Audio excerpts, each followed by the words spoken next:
May be seated. Before we begin our services here today, out of respect to the family, the rabbi, those online, and any speakers, most of us today carry a cell phone. Please be mindful. We're going to ask you to turn those off at this time so they do not become a funeral service interruption. If you need assistance, raise your hand. We'll make sure we help you turn that off. You help?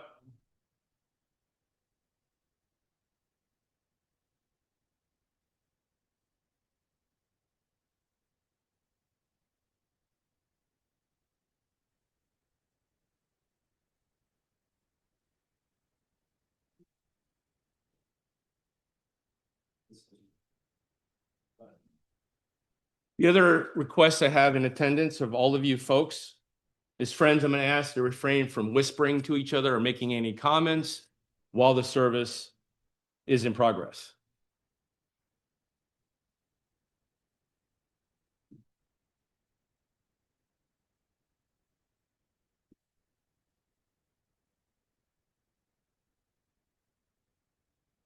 Family and friends, we're gathered here today to celebrate the life of the late Pearl Gelb.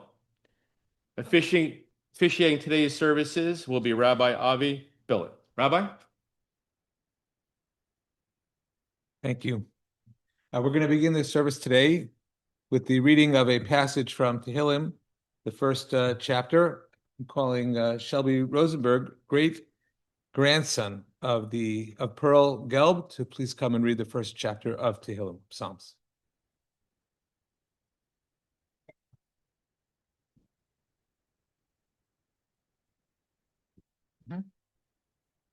Ashrei yer shelo halach ba'atzatz rashayim v'derech chaldeim lo amad v'mashav leitzim lo yashav ki im b'torah Adonai havtzo b'torato yagia yomam v'layla v'haya ke'etz shatul al palgei mayim asher pariv yiten v'yito v'leu lo yivol v'chol asher yaseh yatzliach lo ken harashayim ki im kametz asher tiftedu ruach al ken Lo yakumu rashayim b'mishpat l'chatim ba'adat tzadikim ki yodei Adonai derech tzadikim v'derech rashayim ta'avir.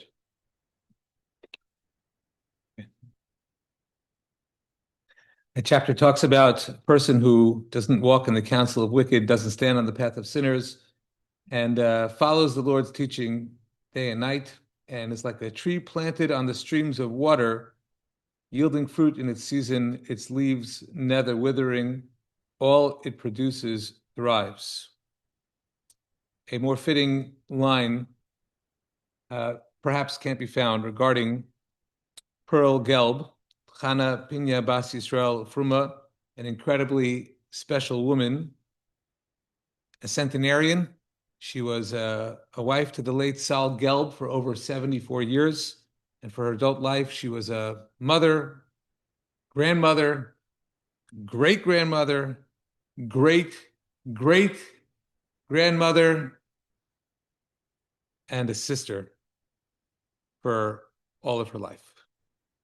The youngest daughter of Israel and Fanny Weiss, she had a brother, Sam Weiss, who passed away a few years ago at almost 100 years of age. And she has an older sister, Millie, for whom this loss is most felt. I can say with absolute and without a doubt that no one here knew Pearl since she was born. And so, Millie, our hearts go out to you most of all.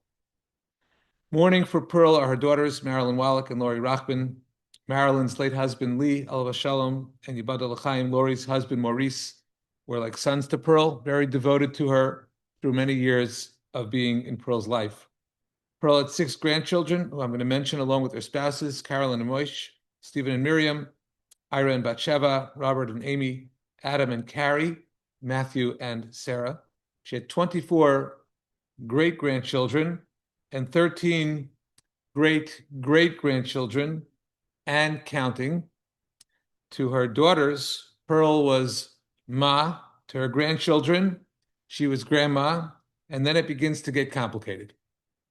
To her great-grandchildren, Gigi, and to her great-great-grandchildren, she was G's, as in 3 G's for great-great-grandma.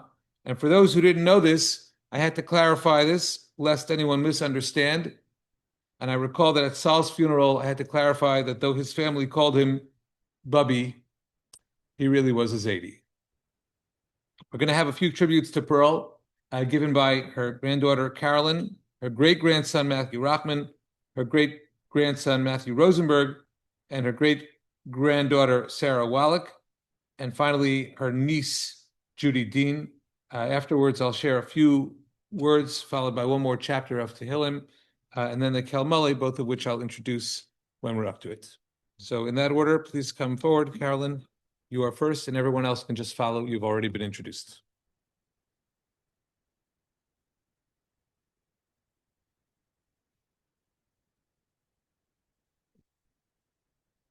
I'm speaking today on behalf of all of us, my brothers. I'm speaking today on behalf of all of us, my brothers, Stephen and Ira, and all of our spouses. I have to tell you at the start that this is impossible. There is no way to capture everything our grandmother was, or everything she meant to us. Even sitting down to write this, we kept stopping because every memory opened up 10 more. There was always so much more to say and never enough time to say it, never enough time to do it justice. So I will not try to say everything. I will only try to say something true. We say that a woman like my grandmother was an Eshet Chayil, a woman of valor. An Eshet Chayil is a woman of enormous strength. My grandmother, Chana Pena, Bat Yisrael, Pearl, embodied that strength through her love. She loved with a force most people cannot imagine, and she never once ran out. Her love was boundless. It started with the people closest to her, and it simply kept going.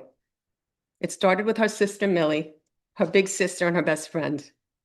They grew up together, raised their children together, lived in the same house for most of their lives, and were never really apart. Even at the end, they were exactly who they had always been to each other. Last year, Ira was interviewing Grandma and Aunt Millie, and after Grandma had already changed, Millie looked her over and told her to go change her outfit. That is what it looks like when two sisters refuse to let go of each other for 100 years. And at the very center were her two daughters, my mother Marilyn and Aunt Lori. They were the center of Grandma's life and focus, and she adored them. She raised them to believe that family stays close, and they had been proving her right. They kept their two families close, and together they cared for both their parents with a devotion that never let up. And the men they married were never for a single day sons-in-law. My father Lee and my uncle Morris were her sons, plain and simple. They loved her like a mother, and they were always there for her. When we were young, Grandma and Bubby were an integral part of our lives. We were together every Sunday and often during the week. When our parents went away, they were the ones who stayed with us. They were woven into the fabric of our lives. I can still remember us coming off the school bus, seeing their granny cart with the red laundry bag near the front door, and knowing before we even walked inside that Grandma and Bubby were there.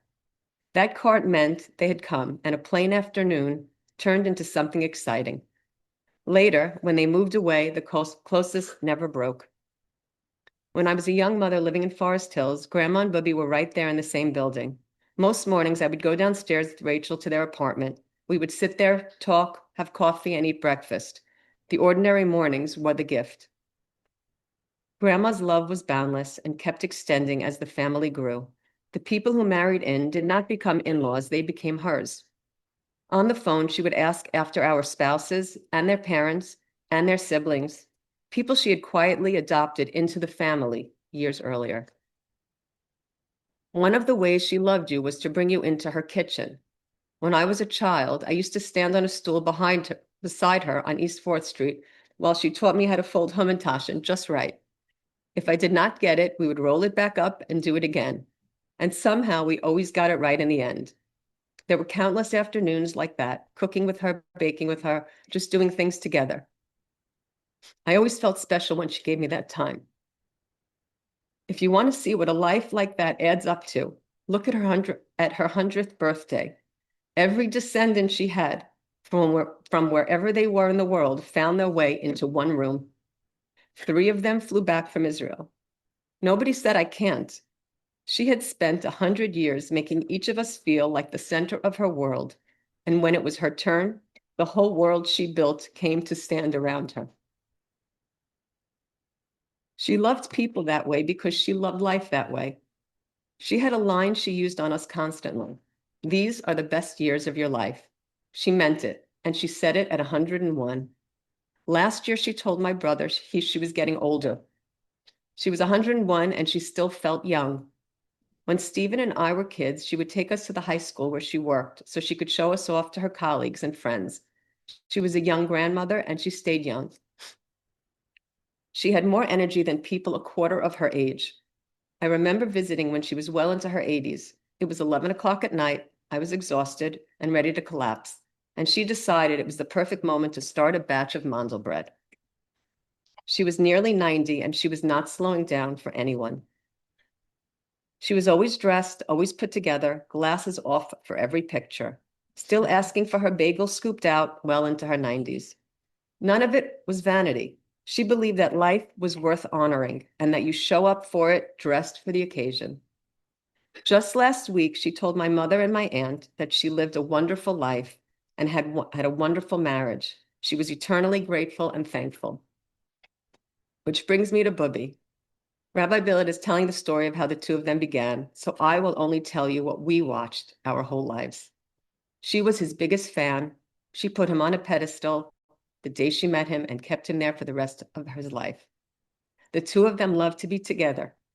There is a photograph from Stephen's bar mitzvah of the pair of them mid-dance, and you would think there is no one else in the room.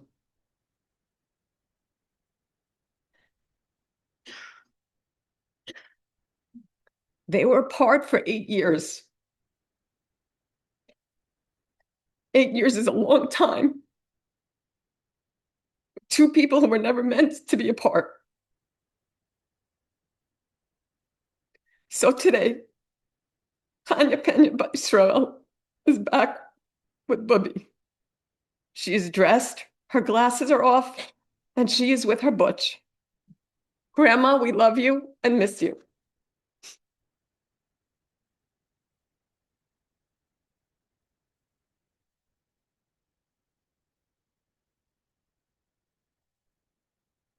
Matthew Rachman.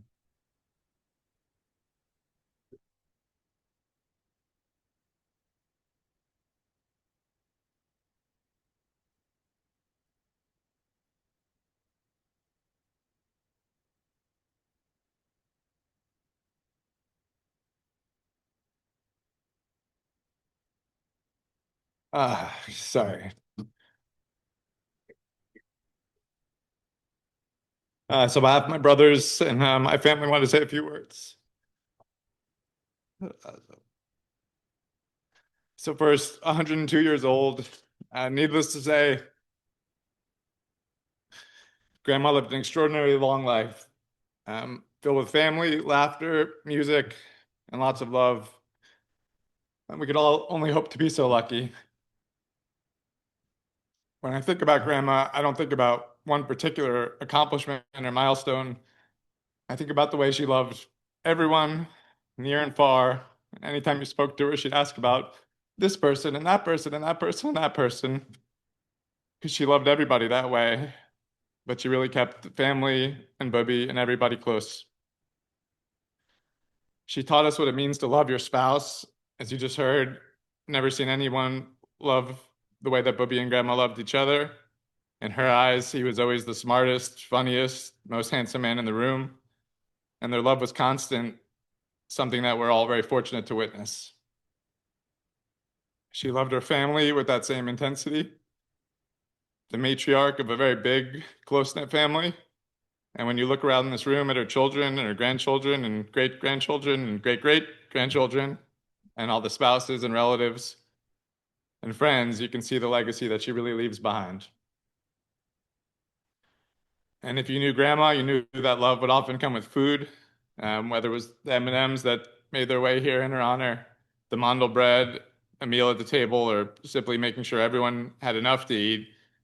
Grandma would go to the point of pestering everybody to continue eating, and we'd all be about 1,000 pounds if we, followed that command. But she wanted to make sure everyone around her was happy and comfortable and full.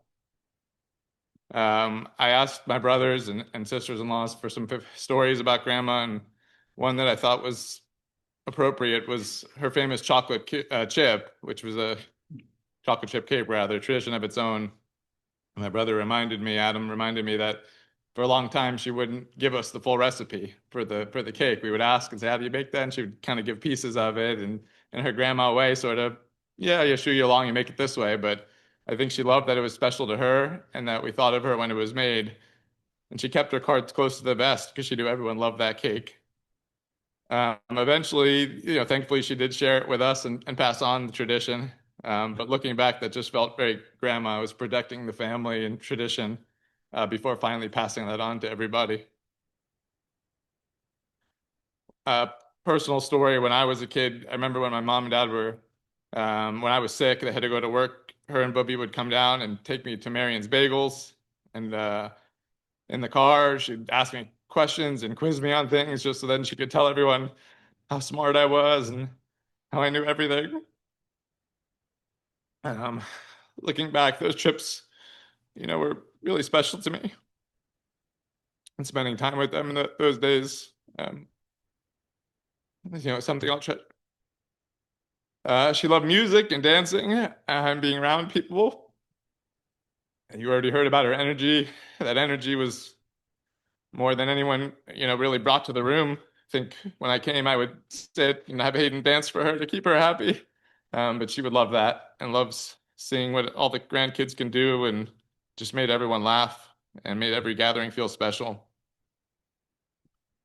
As Carrie mentioned, she always knew to look her best.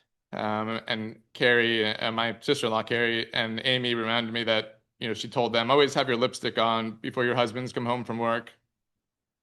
And it's really just a way to honor family and husband and put your best foot forward, which I think, again, she's passed down to everybody. Even in recent years without Bubby, she, certainly slowed down and wasn't the same, but she still, family always brought a smile to her face. And, I saw her last week when she was in one of her good moods.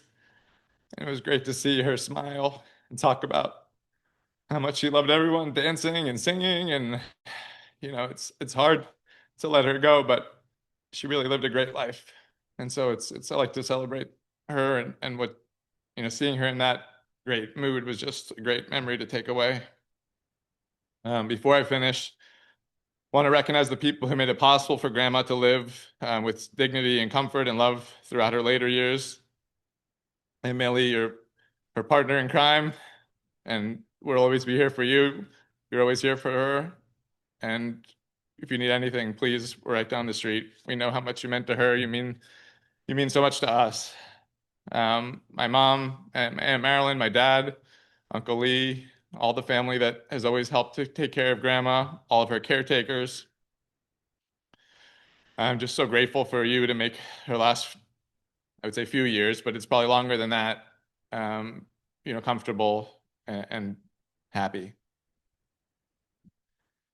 We're all here because Grandma touched our lives. She showed us how to love our spouses, our children, our friends, our family, the friends of our family, and how to keep family close, how to find joy in music and dancing and life, how to make people feel loved, often with a plate of food in front of them. 102 years is remarkable, but what made Grandma special wasn't how long she lived, it's how much she gave during those years. We'll really take that with us, Grandma, and may your memory always be a blessing. Love you.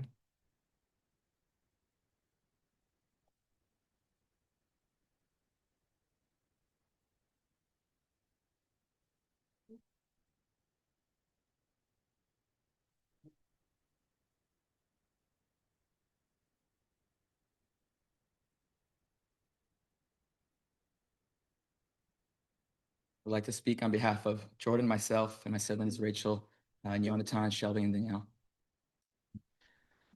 So Gigi was that kind of person that made all the people around her feel seen, remembered, and loved.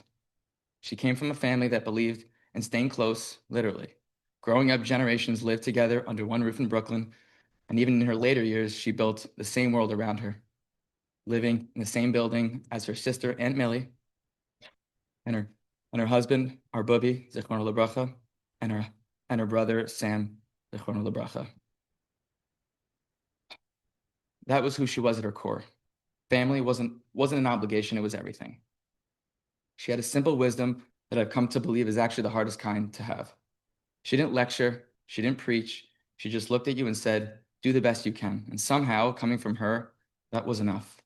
She also had a way of sending you off with just words, the words just be well. I've been thinking about those words a lot lately, and I realize now that they weren't just a goodbye, they were a bracha. She never let you leave empty-handed. If you came to see Gigi, you were leaving with a bag of M&Ms, mandel bread, onion kichel, or cookies, or any other baked goods. Whatever she had, she packed it up for you because that was who she was. That was her way of saying, I love you. And in the most concrete terms, she knew how. She was always baking, always busy, always taking care of someone because she loved them, and that's who she was. She was not a woman who sat still and when there was love to give. What amazed all of us was how she kept up with every single one of us. Not just the big moments, she wanted the details. How school was going, how the sports season was playing out, what you were interested in, what you were working through. With so many great-grandchildren, great-grandchildren, and great-great-grandchildren across the whole family, she somehow held on to every thread of every story of every one of our lives. She remembered it all, and she asked about it all, every child, every time. She flew in from Florida for every party, every bar and bat mitzvah, every graduation, mine, Rachel's, Shelby's, and then all of our children's. And when she could no longer make the trip, she called, whether she was in the room or on the phone, she showed up. She asked about everyone, Jordan, Yonatan, Danielle. She'd ask about their siblings, their parents, their extended family. She pulled everyone in. She made everyone feel like they belonged. Because in her heart, they really did. She and Bubby, their love story was something to witness. The way they were together was the kind of love you hope to find and feel lucky to have seen up close. It was the real thing, and we all felt it. Through all of it, through every year and everything that came along with a long, full life, she's never once let on that she was uncomfortable. She never let us carry her burden. She stayed positive. She stayed present right up until the end. She was more interested in how you were doing than in talking about herself. Gigi's life was long and it was full of baking, full of traveling and calling and remembering and loving. There was baking, stuffed cabbage that none of us will ever be able to replicate no matter how hard we try. She was many of our favorite person. We will spend the rest of our lives trying to do the best we can for her. Gigi, it always felt like you would live forever, but I know you will always be watching over us. I love you so much, and we will miss you.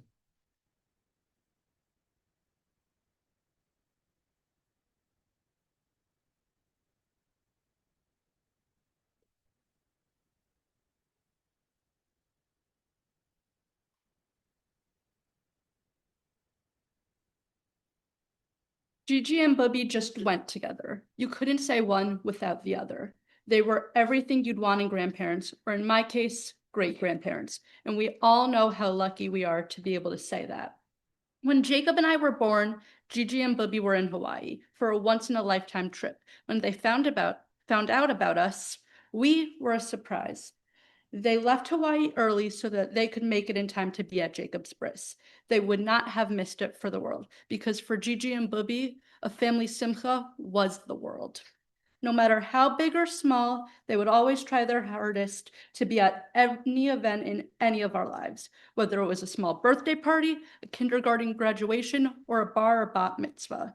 Gigi and Bubby did whatever they could to be there. It wasn't even 30 days after Bubby passed away, and Gigi still made sure to be at my bat mitzvah. And after that, when Gigi was no longer able to make the journey up to New York, she made sure to watch every wedding on Zoom because she cared, and each of us knew it. That was Gigi in a nutshell. She cared. She cared about all of her family and loved ones, no matter how young they were or how close or far they lived. She would find a way to check on what was going on with them. When I called Gigi, there were many times when she told me she wanted to switch to FaceTime. She just wanted to see us because she loved us so much and loved being a part of our lives. Whenever you were on the phone with her, she would always tell you that you were the smartest kid in the class. She was always there to celebrate all of our success at any point in our lives, whether on the phone or in person. But there was nothing like visiting her in person. Once you got there, she never wanted you to leave. She was just so excited you were there. She loved to host. She and Bubby were great hosts when they were still up to it, and she loved to have her family nearby. You would get to Gigi's apartment, and the first thing she would do would be to ask if you ate. And no matter what you answered, she would then go on and offer you a container of peanut M&Ms. There was always peanut M&Ms and some potato chips or something for Uncle Morris. This was Gigi in her element, being able to host and take care of those most close to her.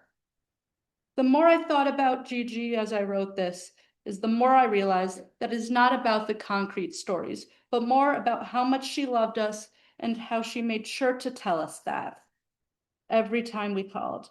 With Gigi, she just wanted you to know you were loved. I also just want to thank my dad for always making a point of bringing us down to Florida to visit with Gigi and Bubby. Each of us got trips like that for years, and it was really meaningful. It was important to him that we have this unique individual relationship with them, and we each did. Not only did we get to see them, but we got to share Dad's time with his grandparents, and then just with Gigi, and it was really special. The blessing of having a great-grandmother was never lost on us. We knew it was extraordinary and anything but ordinary. It's only been 2 days, but we miss her so much. And at the next Simcha, when she's not on FaceTime, we will miss her even more. But we know she'll be watching with Bubby because they wouldn't miss it for the world.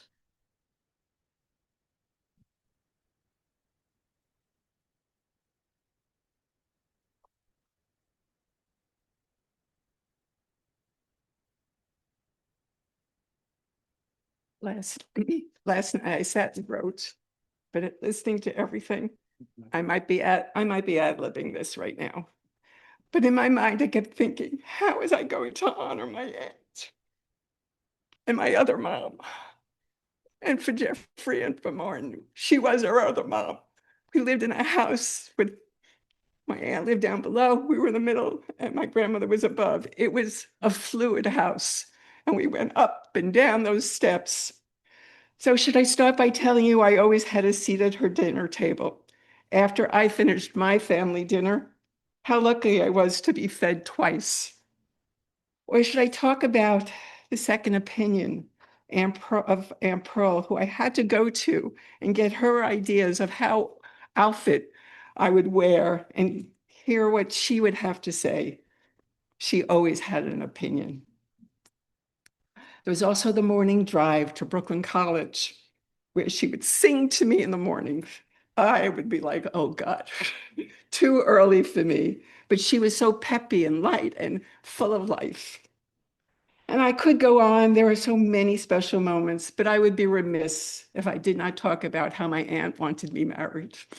And every guy and every parent that she would see with an eligible young man would be, here's my niece's number, call her.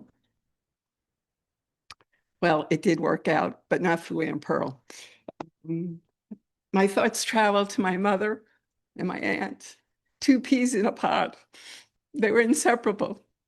They could finish each other's sentences if they had to.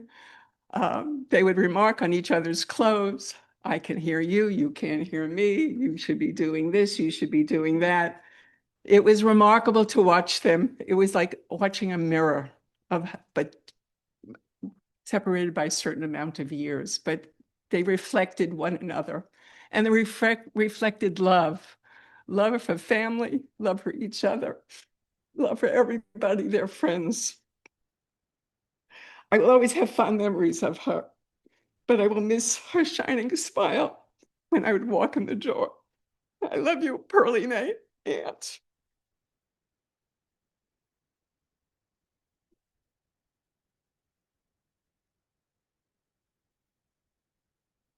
Thank you to all the family members, such beautiful tributes.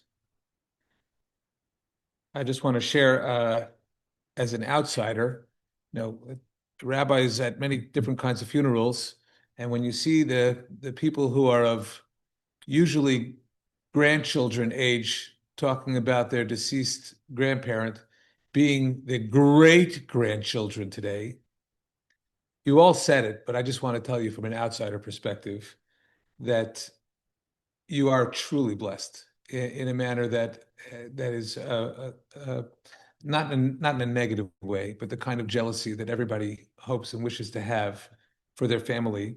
To have a grandmother, great-grandmother, great-great-grandmother for so long, it's what I often call the curse of longevity, where you think that somebody's just going to be around forever. On behalf of the family, I want to thank her caregivers over the last few years, Mireille, Rita, and Suzette, and Dr. Hebert. While Pearl was undoubtedly blessed with incredible longevity genes, your care for her certainly helped to get her to where she got. Pearl was born in the Roaring 20s, met her husband Saul at the young age of 12. They didn't marry at 12, but by the time of Saul's passing, it did seem that they had been together forever. She grew up as the youngest of three siblings, and we should all be so blessed to not only be around our siblings for so long, but to be so close to them. You heard about the living conditions, and certainly through raising children, and in the last 10 years, Millie, Sam, Oliver Shalom, and Pearl were all in Sinai residences, and since Sam's passing, it's been Millie and Pearl. I had a little more biography, but a lot of it's been covered, so I'm not going to repeat. Pearl and Sal moved to Brighton Beach before making the big move to Florida in '89. They lived in Delray and Coral Lakes and then moved to Sinai residences. And when they came down, Pearl had the opportunity to care for her mother for the last few years of her life until she passed around 30 years ago. As a wife, Pearl was a big supporter of Sal's business ventures in the egg and the butter business, and later in the stationery store. And her devotion to him was demonstrated in a very different way in her advocacy on his behalf through his own medical bouts. And she was also a great advocate for herself. Somebody mentioned Eishes Chayil. I think it was mentioned more than once. Eishes Chayil mi yimtza. King Solomon asks the question rhetorically, who can find or where can be found a woman of valor? The answer is right here. It's not a simple platitude. With being 102, she was with it to the end, cognitively.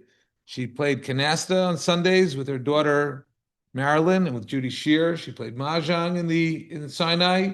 She was very much a people person, social, welcoming to others. And just to add a small piece that wasn't exactly emphasized, she was the link that held a large family tree together, not only reaching out to her descendants, but to distant relatives through the years. She modeled for all generations what it means to cherish good relationships, including most importantly with the spouse. That spilled over to every generation that you've seen today who are blessed to have what she had, devoted long-term marriages. I heard she did not want to be exclusively remembered for her mandelbread, the peanut M&Ms, and the Hungarian brownies. Well, here we are. Raised in a traditional Jewish household, she was dedicated in her way to Judaism and to the Jewish people. She was president of the Hadassah in Coral Lakes. She attended Shabbat services at the Sinai residence on a weekly basis, and she raised her children to marry Jews and the family that remembers her so lovingly, which is quite impressive in general, aside from her being able to see so many generations due to her longevity, is a family that includes very, very devoted Jews, devoted to the family, devoted to the Jewish people and to Torah. and mitzvos. On Rosh Hashanah, we have a tradition that we recall 3 women who struggled with having a child, and ultimately they all had a child, and then they became models exemplar of how to raise children, and in a number of ways, because of the way we recall them, they are equated. 2 of them are matriarchs of our people, Sarah and Rachel, and the third is Hannah, the eventual mother of Samuel Shmuel Hanavi, Samuel the prophet. There are midrashim that drop certain hints of how to equate these women to one another. Sarah's giving birth at 90 to Yitzchak is viewed as miraculous and is often compared to Yocheved, the mother of Moshe Rabbeinu, Moses, giving birth at the age of 130. I only mention that because while it doesn't have great evidence, it is a popular opinion, but there's a midrash on Shmuel that indicates that Hannah, the mother of Shmuel, was the same age as Yocheved when she gave birth to Shmuel. Rabbi Shmuel bar Nachman b'shem Rabbi Yonasan bas mea u'shloshim nifkeda Hannah, that at the age of 130, Hannah was remembered and had a child, kashem shenifkeda Yocheved, just as Yocheved had a child at that age. The parallel midrashim hone in on how the age of Sarah is depicted in the Torah at the time of her death. The Torah says she was 100 years and 20 years and 7 years. And one of the midrashim says that she was as at 100 as she was at 20 in beauty. Another midrash says she was at 100 as she was at 20, practically innocent of sin. If it is said about Sarah, I would suggest it could have been said about the biblical Hannah as well. Sarah and Hannah are both considered prophetesses, so invariably they're going to have similarities. The first example that I gave today was only to suggest that Hannah was blessed with longevity, not that anybody should have a child at that age. But while the second equated the longevity with earlier beauty or with earlier innocence of sin.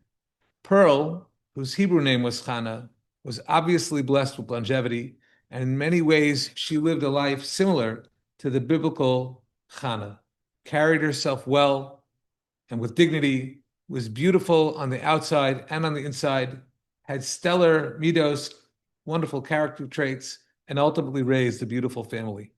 When we hear the kinds of tributes that we heard today, of course we are saddened by the loss of someone who seemed to have been around forever.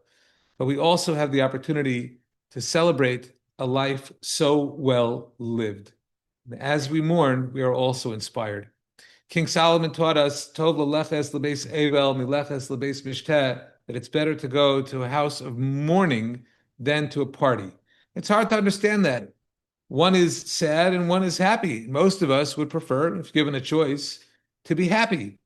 And one of the most obvious answers to why he would say that is because at a house of mourning, we learn how life can truly be meaningful, whereas at a party, people sometimes forget what life is all about.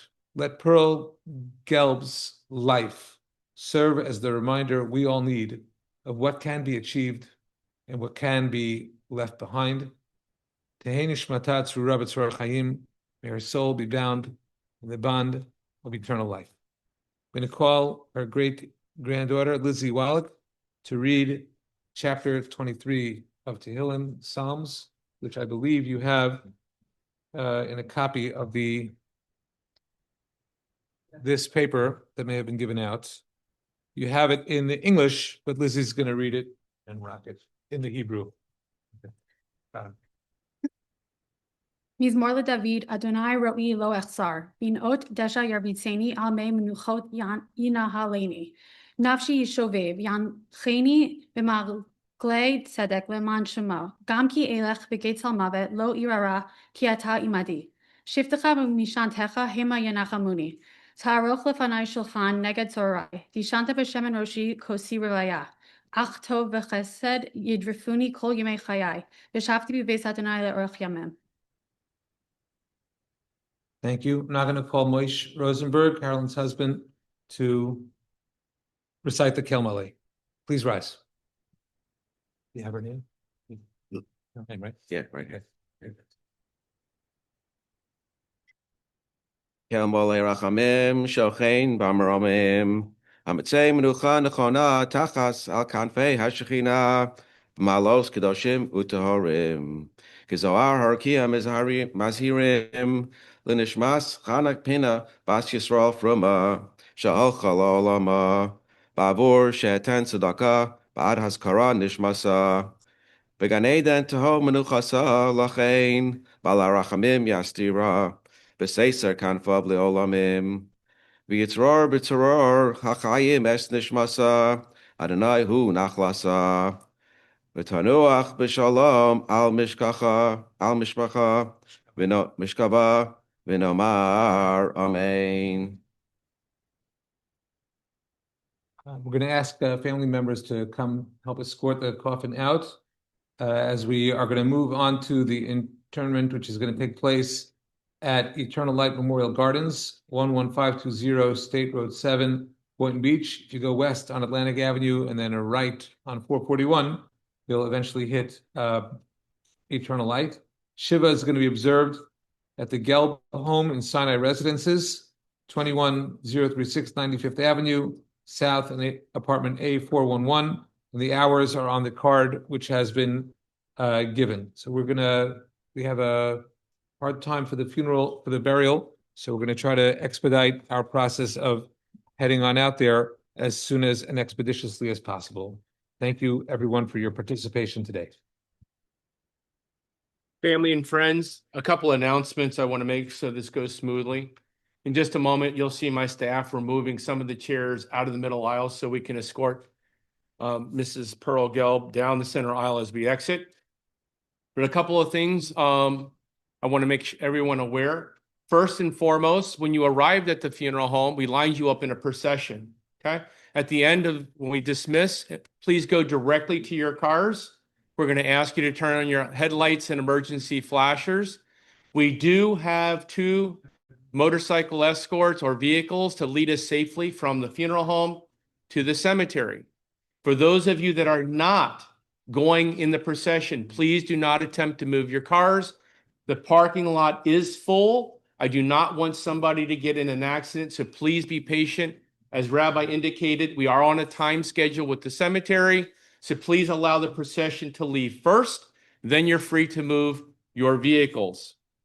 On behalf of the family, I want to extend a personal thank you for being here and providing comfort support to the family. I know they greatly appreciate it. And as Rabbi indicated, there are Shiva hours on here and donations in the program.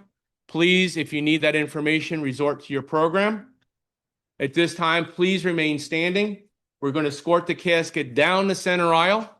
The immediate family will go behind the casket. We are going to exit per row.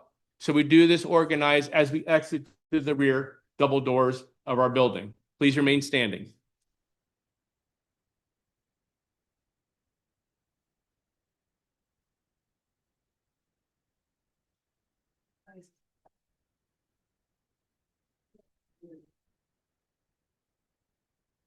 Family.